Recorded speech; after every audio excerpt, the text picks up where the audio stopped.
पाली जिले के तखतगढ़ नगर में पशुपालकों को बेहतर चिकित्सा सुविधाएं उपलब्ध कराने की दिशा में एक महत्वपूर्ण पहल की गई है।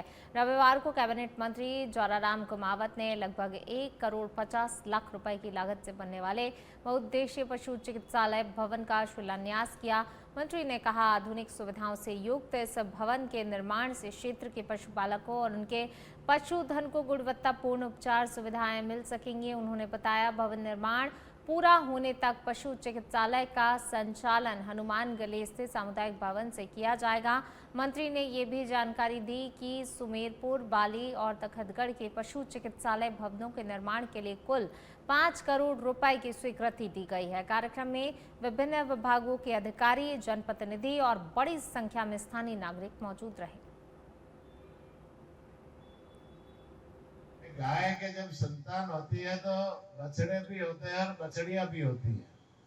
बछड़ियां पैदा होती है तो वो बड़ी होकर के गाय बनती है और गाय से दूध देती है और दूध से हमारे बहुत सारे प्रोडक्ट बनते हैं जो मनुष्य के जीवन में रोज काम आते हैं और मनुष्य एक परिवार का पालन पोषण करने का काम गाय करती है। लेकिन जो बछड़े पैदा होते हैं वो पहले बड़े होकर के बैल बनते थे और बैल किसान के खेती में काम आते थे तो उसका उपयोग था। अब जैसे बछड़े किसी के किसान परिवार में यदि गाय के पैदा होता है तो किसान चिंता में पड़ता है कि उस बछड़े का हम करेंगे क्या। साल भर दूध देती है गाय, तब तक तो रखते हैं, उसके बाद में उसे रोड पे छोड़ देते हैं।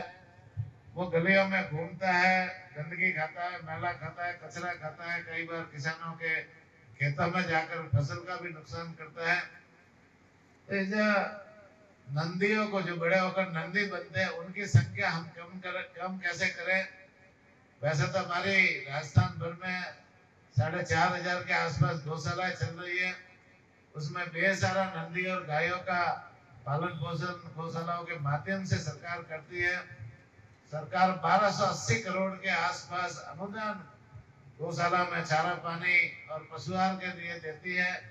नई गौशाला खोलने के लिए भी अनुदान है, नई नंदीशाला खोलने के लिए भी अनुदान की योजना है और गौशालाओं को मजबूत करने के लिए हमारी सरकार लगातार